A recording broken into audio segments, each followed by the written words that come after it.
And I will pray the Father, and he shall give you another comforter, that he may abide with you forever, even the Spirit of truth, whom the world cannot receive, because it seeth him not, neither knoweth him.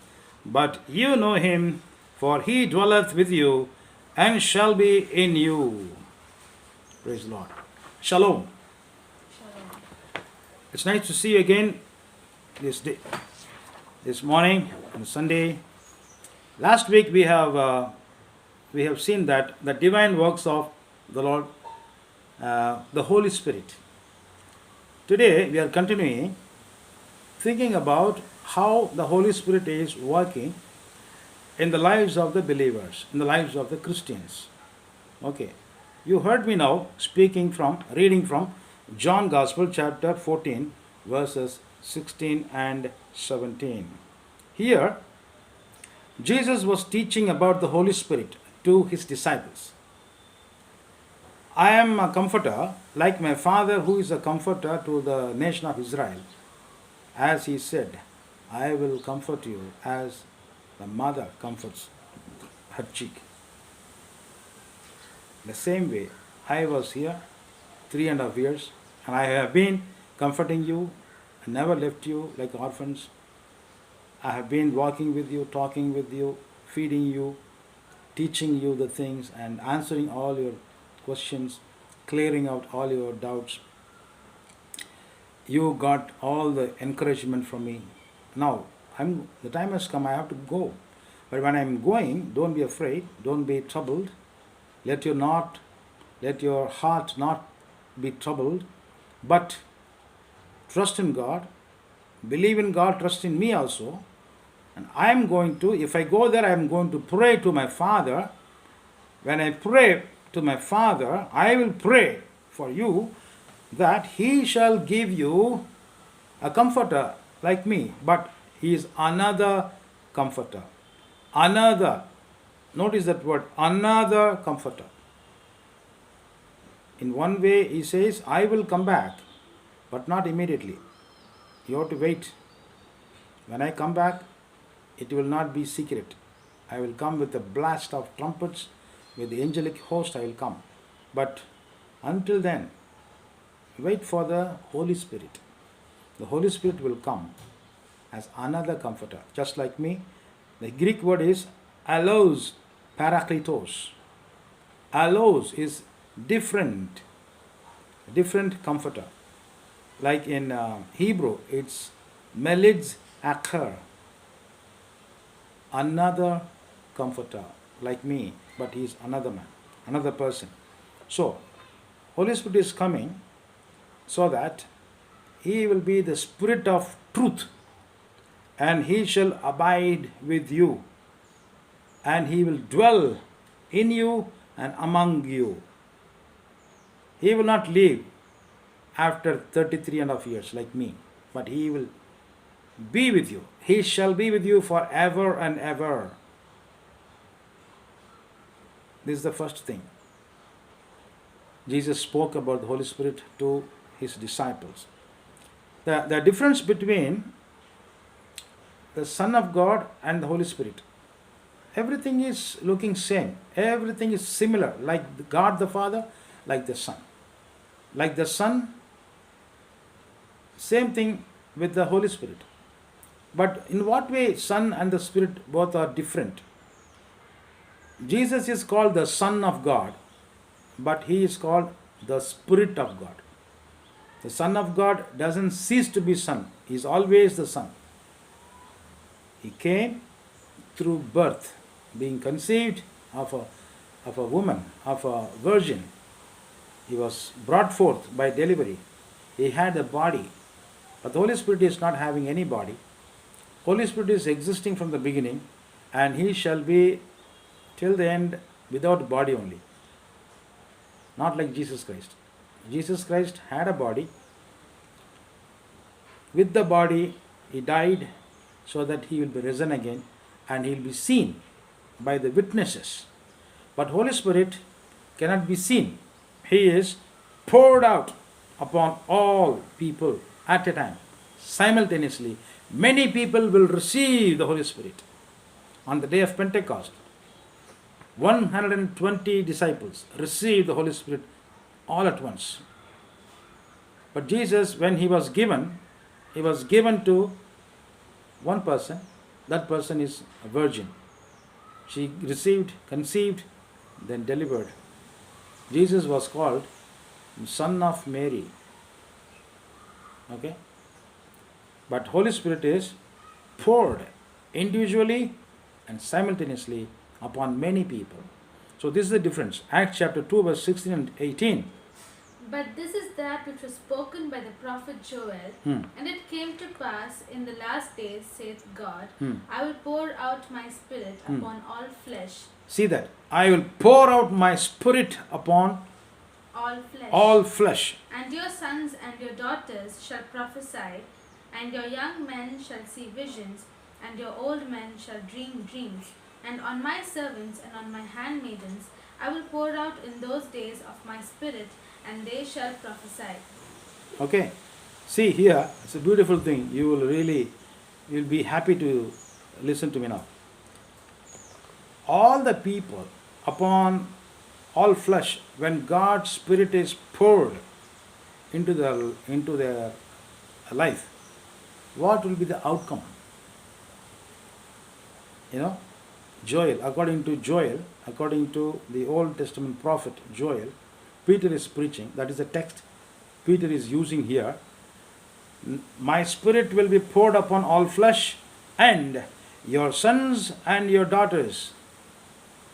And the young people, they will prophesy, they will see visions, the old men will get the dreams, my servants and my handmaid servants, I will pour out my spirit upon them, and they shall prophesy. What is this? Who is a prophet? What is prophecy? Nowadays, many people are claiming this gift of prophecy. I'm a prophet, and they are trying to say soothsaying. They're trying to say the future of something. Many things are not happening. Some are happening, and they try to claim that I have said it already. But I'm not supporting such kind of people.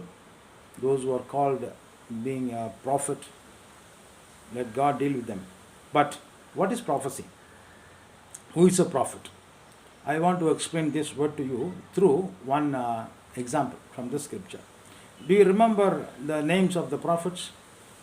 If I happen to ask you, many of you will try to claim.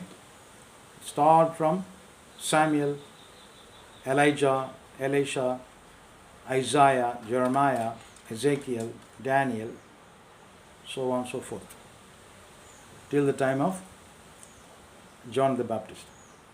But have you ever considered Abraham as a prophet? Well, this is the word we see in the scripture.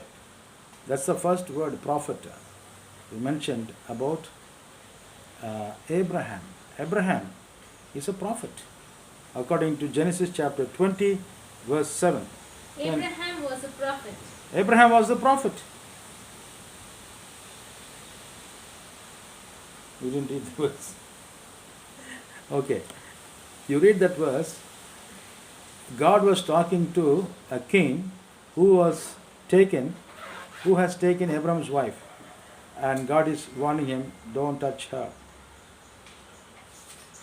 The man is a prophet. He's my man. He's a prophet. Now, did God tell lie about Abraham? Was he a prophet? Well, what God says, we must believe he is true. Yes, he's a prophet. So who is a prophet? According to the life of Abraham, Abraham was a man, a believer we know. He's the father of faith, the father of all the believers. He was a foreigner. But then, how he became a prophet? What is prophecy? Prophecy is seeing what God shows. As God sees, you see, and then you receive it by faith, and you declare it by The Holy Spirit. Without changing, without making any alteration, without adding to it, whether subtraction, no, nothing. No addition, no subtraction. You see what God shows, you believe as He shows you, and then you reveal, you declare it to your descendants, to your people around. Abraham was doing the same thing. He saw what God says, he believed it, he saw a nation, he saw descendants coming out of his seed, he saw his wife is barren, the barren woman become pregnant, he saw descendants coming forth, and through them the Messiah will come. So he started teaching his family, to all the people, all the servants under his tent. Such a man is called a prophet. The prophet is the person who sees as God sees, the vision as God shows. He believes and he declares it. To do this, one must have the help of the Holy Spirit. That was the Melid's Acher, the Allos Paraclete. Allos Parakletos helps us to see what God shows. As God sees, you will see, and you will receive it, and you will declare it. You will never add to that, you will never subtract. So this is the meaning for prophecy and a prophet. Now, come back to Acts chapter 2. Peter was telling, my dear men, you know what is happening here on the day of Pentecost? Holy Spirit is poured upon all flesh. You think we are all drunken? Are we drunken monkeys? No. We are filled, we are anointed, we received the Holy Spirit. And what we are saying is prophecy. Prophecy means not like saying something about future, but what we are seeing as God sees, and we are declaring it by the power of the Holy Spirit. That is what prophecy, that's what a prophet. So, in this context, according to this understanding, every believer is supposed to be a prophet. Every believer is a seer of what God sees. If God says there is a kingdom of heaven, a believer, a disciple will be able to see there is a kingdom of heaven. There is a throne. Yes, he sees by faith there is a throne. He sees there is life.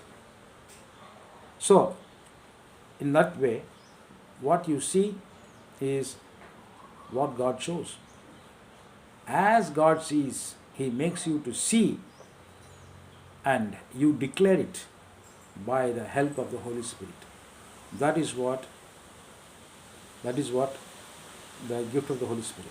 He is coming to stay with us so that He will show us and we will see it. As we see it, we will proclaim it.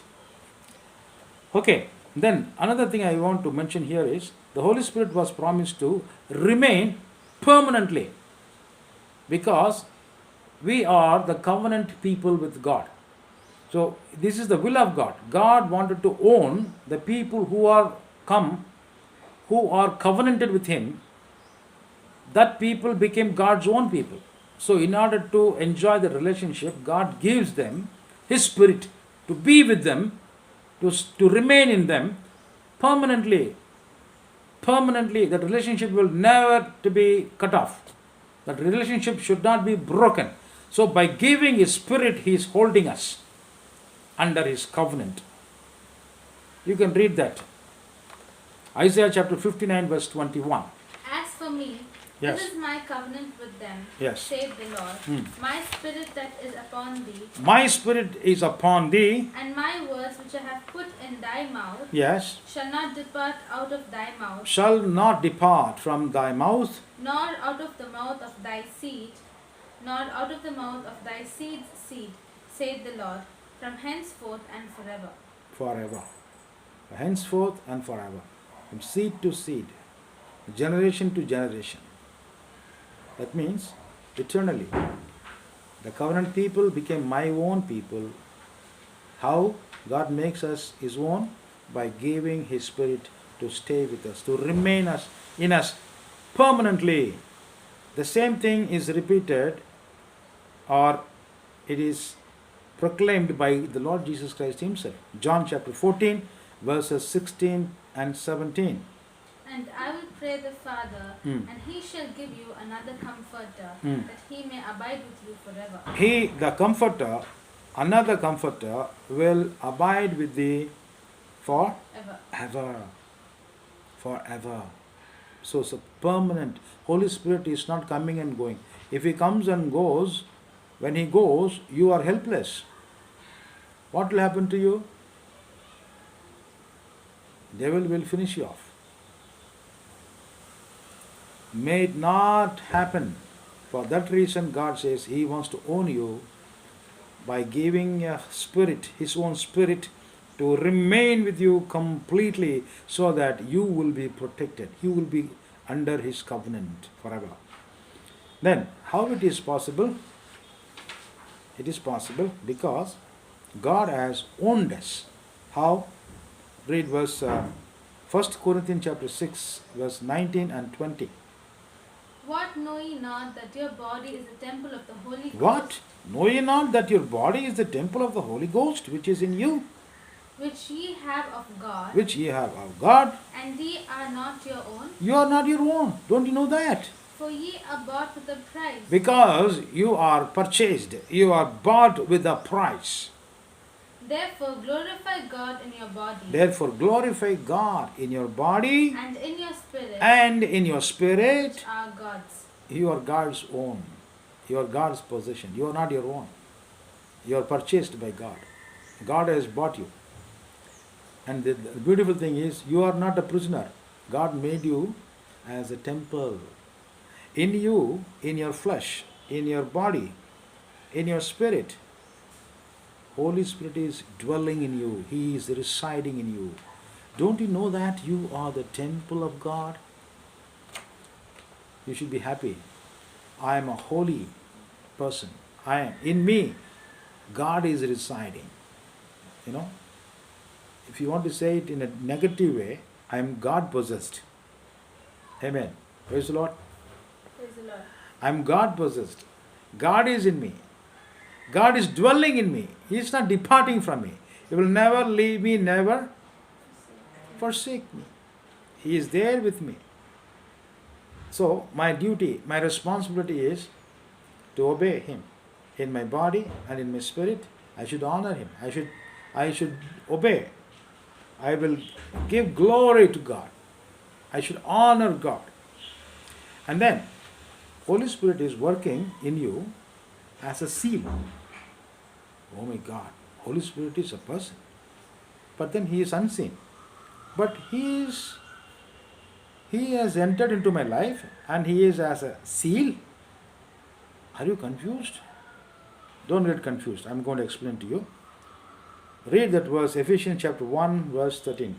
In whom ye also trusted, Hmm. after that ye heard the word of truth, Hmm. the gospel of your salvation, Hmm. in whom also after that ye believed, Hmm. you were sealed with that Holy Spirit When you have believed, you are also sealed with the Holy Spirit of promise. of promise. When you believe the gospel, when you receive the word of God, the Holy Scripture, immediately you are sealed with the Holy Spirit. What is the meaning of being sealed?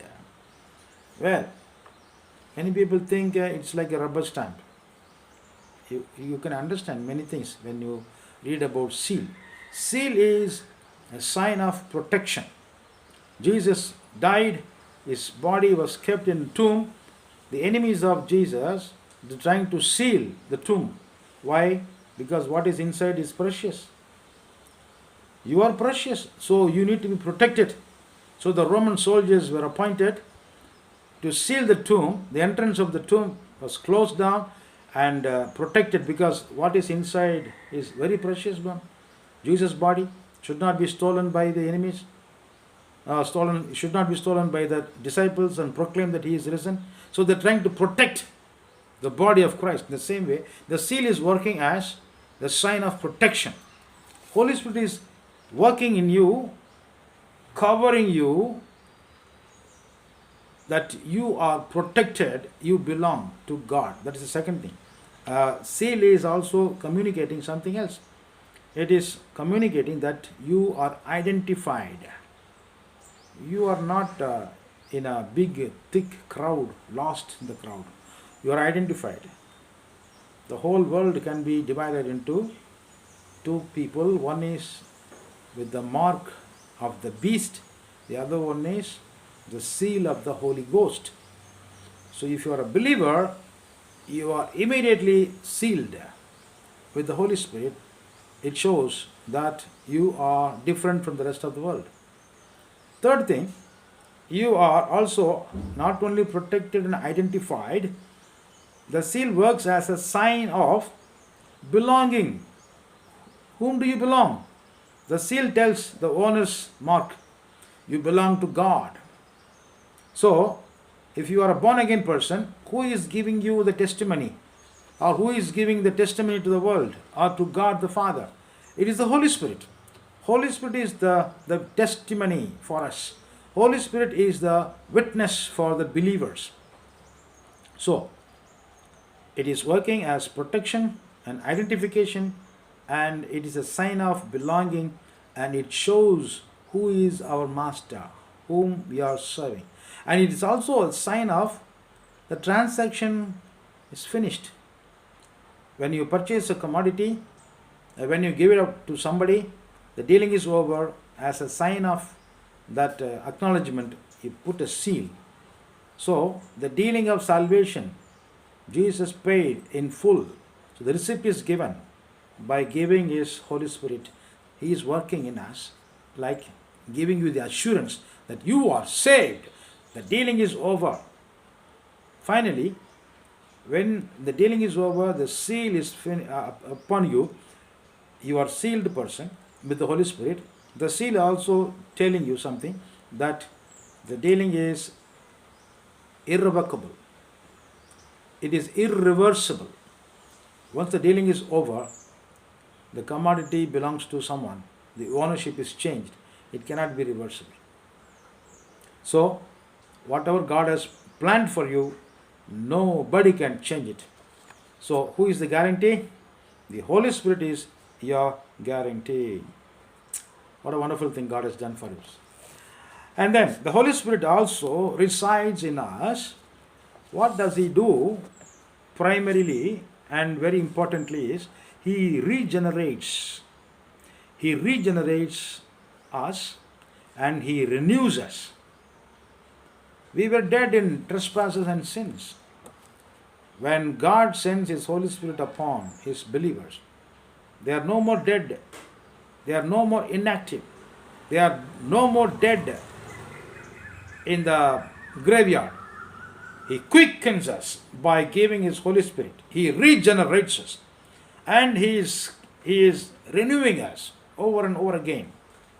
Please read Titus chapter 3 verse 5. Not by works of righteousness which we have done, but according to His mercy He saved us by the washing of regeneration and renewing of the Holy Ghost. Yes, He is regenerating us and He is renewing us. Because of that work of the Holy Spirit, we are alive.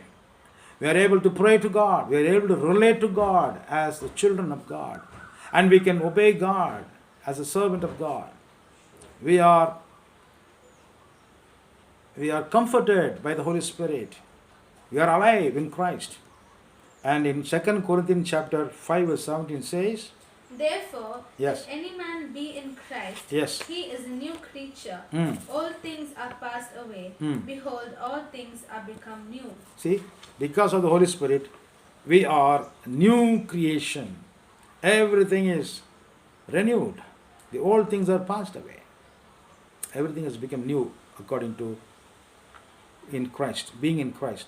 And then the Holy Spirit also does something very beautifully, that He is giving us a baptism. Baptism into what? Is it into the water? No. He is taking, baptism means being immersed. So Holy Spirit is giving us baptism He is immersing us, getting us buried into the body of Jesus Christ, that is the church. 1 Corinthians chapter 12 verse 13. For by one Spirit are we all baptized into one body, Yes. whether we be Jews or Gentiles, Ah. whether we be bond or free, and have been all made to drink into one Spirit. Okay. Into the body of Christ we are baptized by the Holy Spirit. So once we were outside in the world, in the sinful way, we were born in the race of Adam. But now we are implanted. We are put inside the body of Christ. We are in Christ now. We are no more under sin or in the world. Once we were serving the devil, but now we are in Christ. That's what it says. And this baptism of the Holy Spirit, it was done 3 times for the 3 different groups of people. Not the same people baptized again and again. First time, the Jewish people got baptized into the body of Christ. Second time, it was Samaritans who were baptized into the body of Christ. Third time, it was not Jews and the Samaritans, it is the Gentiles. According to Acts chapter 1 verse 8, when the Holy Spirit comes, you shall be my witnesses in Jerusalem, in all Judea, and Samaria, and uttermost part of the world. Jews, Samaritans, Gentiles. In all the 3 places, 3 baptisms, but one people, one time. First, chapter 1, Acts chapter 1 verse 5, you read, the Jews got saved and received inside the body of Christ. They became the first recipients. They became the first believers in the church. Second time, first time it was in Jerusalem, only Jews. Second time, Acts chapter 8, you see that Holy Spirit was given in the presence of the apostles. Like in the Pentecost day, the apostles were there, Jews got admitted. Second time, it was happening in Samaria during the time of Philip's ministry. And then the Jerusalem church sent Peter and John. They both came. The apostles was present here second time. Now the Holy Spirit was given. Holy Spirit was given to the Samaritans. They were added into the church. They got saved. Third time, when you read it, it was in the 10th chapter, Acts chapter 10, verses 43 to 47. If you read it, there it is Cornelius, the centurion. He's a Roman, a Gentile, like Indians, like Americans, like English people in England, or Australians, or Sri Lanka. These people are Gentiles, neither Jew nor Samaritans. But these people received the Holy Spirit. So 3 times this baptism took place. 3 different people groups came inside the church. Okay? So in this way, the baptism of the Holy Spirit baptized us into the body of Christ Jesus. Okay, and the next thing I want to tell you is the Holy Spirit is also filling. Baptism is one time. That is, He is taking us from outside the world and then He plants us inside the body of Christ. This is called Holy Spirit baptism. But then, filling of the Holy Spirit, it is many times. Why it is many times? How it is many times? Well, we became Christians when we were planted by the Holy Spirit inside the body of Christ. Okay? We became believers. When we believed, Holy Spirit came into us and He planted us into the body of Christ. We became the Christians.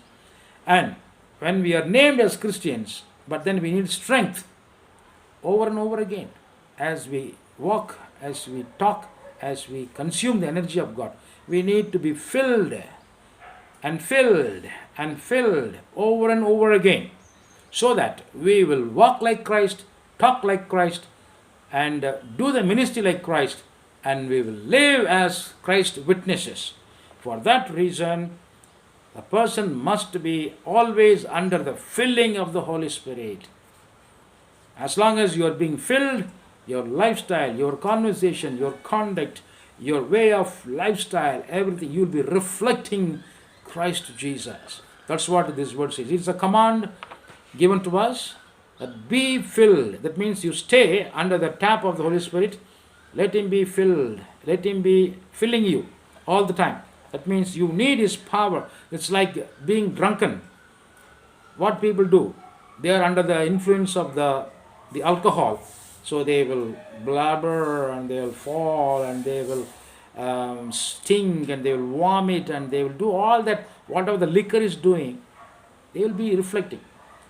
In the same way, when you are filled with the Holy Spirit, you will be living, acting, speaking, praying, leading your life like Christ.